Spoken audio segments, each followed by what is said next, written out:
Jeg hedder Tobias og er 17 år gammel. Jeg er lige startet på HTS i 1. G. I min fritid går jeg i fitness.dk. Jeg elsker at træne og bruge min krop. Musik fylder også meget i min hverdag. Jeg elsker at høre musik.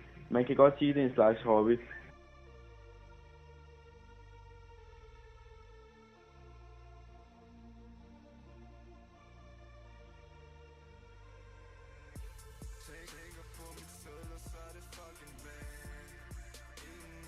Mad er også en ting, jeg er rigtig glad for.